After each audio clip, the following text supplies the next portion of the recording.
Hello guys, welcome back at napadpad na naman kayo sa aking boring channel. Today may gagawin tayo na Cafe Racer, ang motor ng mga nervyosong rider na mahihilig sa kape. Keyway 152. Ang gagawin natin dito guys ay magpapalit tayo ng upuan. Gusto ng may-ari mas maiksi, bumili siya ng upuan. Pero bago natin mapalitan ng upuan yan is may babaguhin tayo dito sa kanyang chassis. Papalitan natin to ng tubo. May binili din siyang tubo, yun nga lang hindi ganun kakapal, sobrang gaan. Magkakat tayo dito sa part na to, then idudugtong natin yung tubo na to. Yung tubo na to guys, sukat na siya dito sa upuan na to. Parehas ang korte niya, so dapat talaga ito ang gamitin natin. Dito mahirapan pa tayo magbali dito sa original chassis niya, kaya ito lang gagamitin natin. Pagkatapos nun, papalit tayo ng manubela. Then ito yung wrap na to, tatanggalin natin lahat, pati mga sticker. Tapos pipinturahan natin siya ng flat black or matte black. Tatanggalin natin ito lahat, wrap na to. Wrap paint lang kasi ito eh.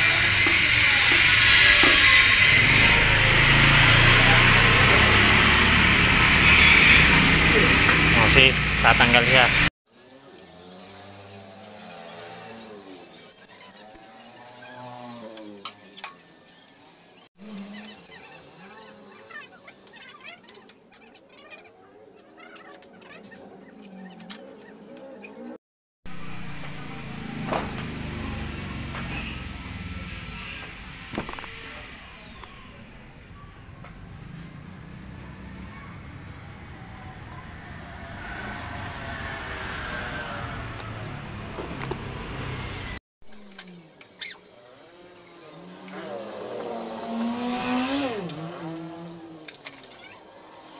Ngayon guys, natanggal na natin yung upuan sa fender. Malalaman na natin ngayon kung gaano kahaba ang ipuputol natin dito sa chassis.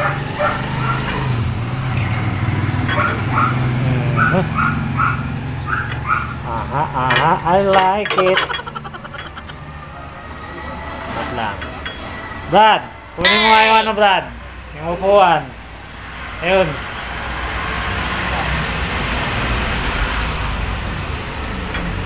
Patong mo dito. Bela. Isagad mo dun sa tangke. Yan. Rumpat. Ganyan. Yan. Para malaman natin. Dapat malaman. So guys, itong flat bar na to, mapipilitan akong tanggalin to, no? Kasi kita nyo naman, may clearance na 1 inch dito. Hindi na siya babagsak kasi tumatama siya dito. Dito okay naman sa unahan, nakakawit na siya dun sa ilalim ng bracket ng tangke. So dito tayo nagka-problema. Nagkakat din tayo dito. Plus yung sa tubo dito, mga banda rito.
Ngayon guys, natastas na natin lahat ng welding.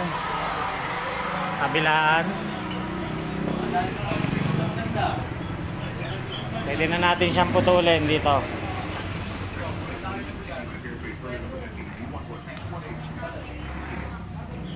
Dito sa ending ng cut.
Sabado, kasama si Daddy Dong.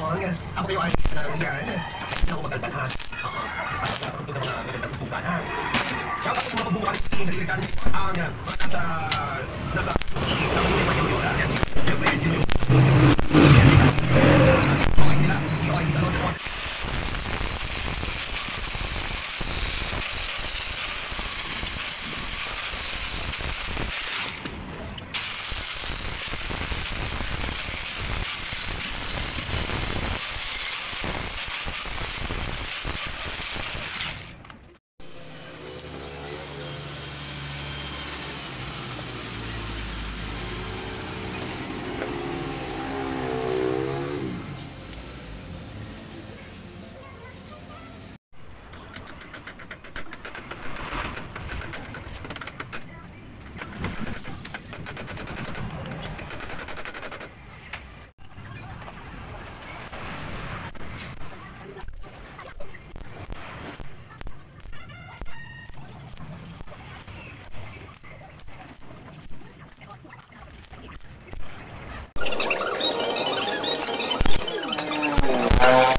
Bluetooth kang ganyan.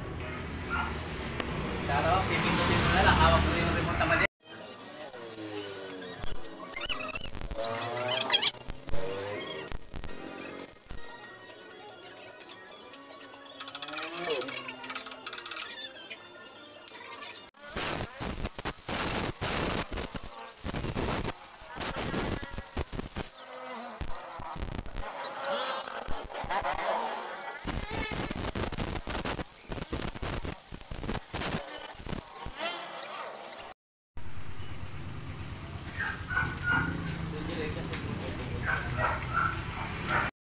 Ayun guys, wala na siyang kabitan ng signal light. Kasalanan mo yan eh. Ang gagawin natin is ikakat na lang natin to, no? Sayang. Kakat natin yung bracket na to. No! Tapos ililipat natin doon. Para may signal light pa rin siya.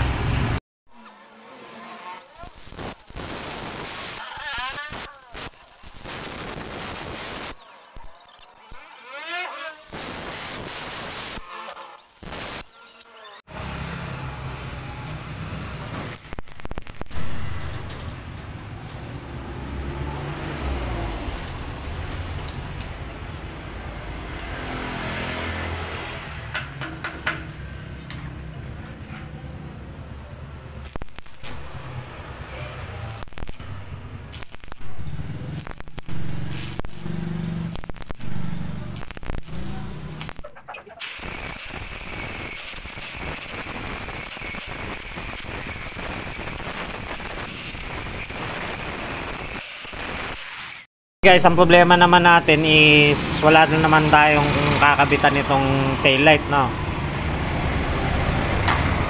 Kasi yung kinakabitan niya is nasama dito sa lumang tubo natin. So magkakat tayo dito, obligado. No! God, Tapos please, no! lilipat na naman natin dito. Lilipat natin siya dyan.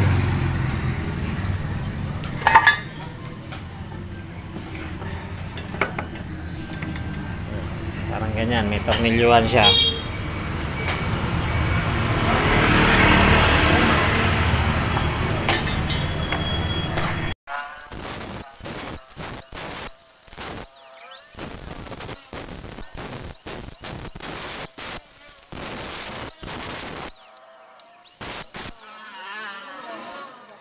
So ngayon guys, yung tinanggal nating bracket dito sa dating chassis, ikakapit natin dito sa bagong chassis yung tubo na idinugtong natin.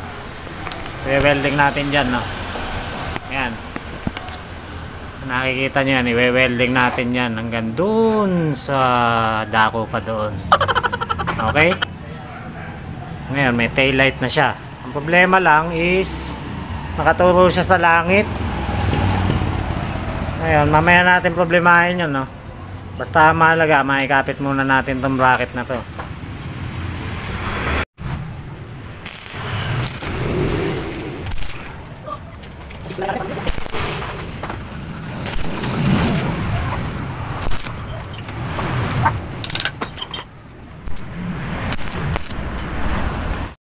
Ito na nga tayo sa susunod na problem solving, guys. Yung headlight natin is nakaturo doon sa kalangitan. Ngayon gagawin natin is magkakat tayo dito sa pangilalim na bracket nya. Kakat tayo ng mga 1 inch or 1.5 para ma-bend natin siya pa baba. So sakto-sakto yun, magkakaroon siya ng gap dito na sabihin natin 1.5 inch. Pag binend natin siya pababa, itong nasa pangibabaw na to, magtatagpo ulit sila, gaganon. Okay?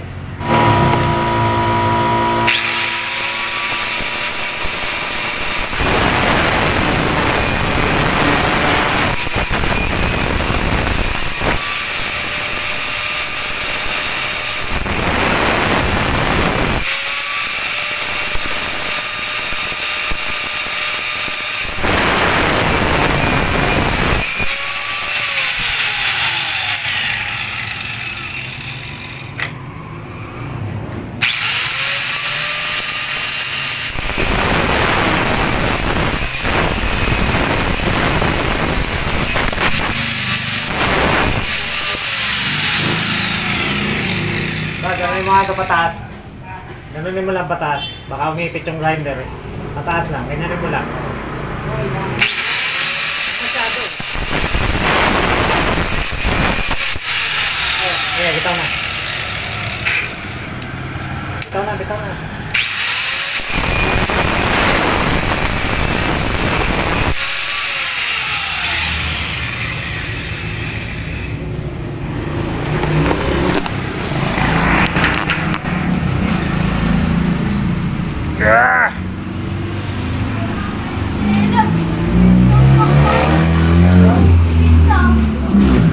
Di pa. Oh, ayan guys, diretso na siya. Doon na siya nakaturo sa bakod ng kapitbahay. Konti pa. Yan, okay na. Ngayon, bebend natin to kasi hindi sila magkatapat. Bebend natin sila pareho pag ganun.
Fuck.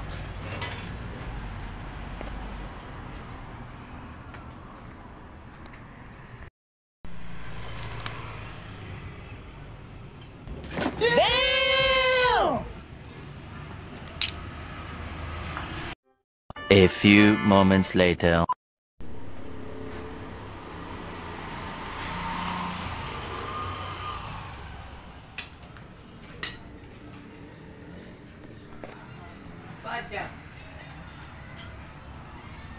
Ngayon ang ikakabit na lang natin guys is mga signal light tsaka yung upuan.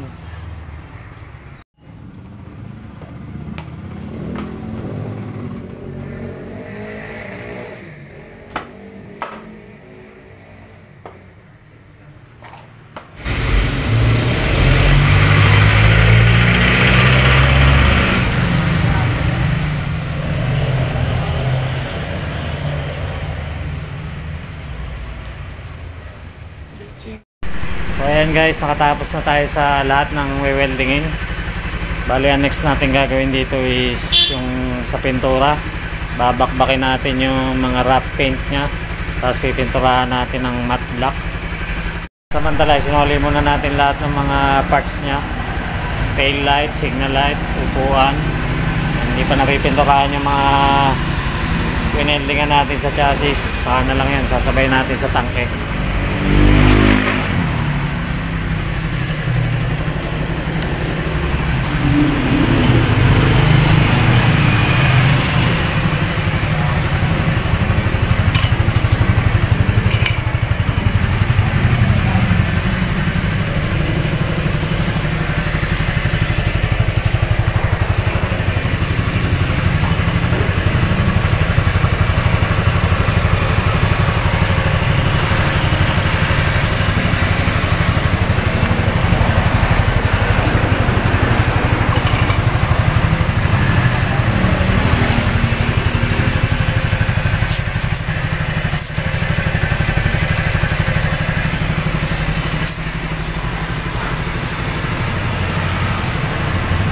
Dami kong kalat, grabe.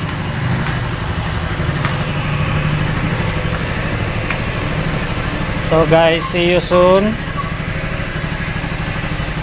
Yan ang susunod nating iba-vlog, yung pagpipintura nitong tangke. Sa ngayon yun lang muna, no, yung binago natin sa chassis para mailapat natin yung upuan. Yan na siya, pintura na lang ang kulang. Ay yung fender niya sa likod.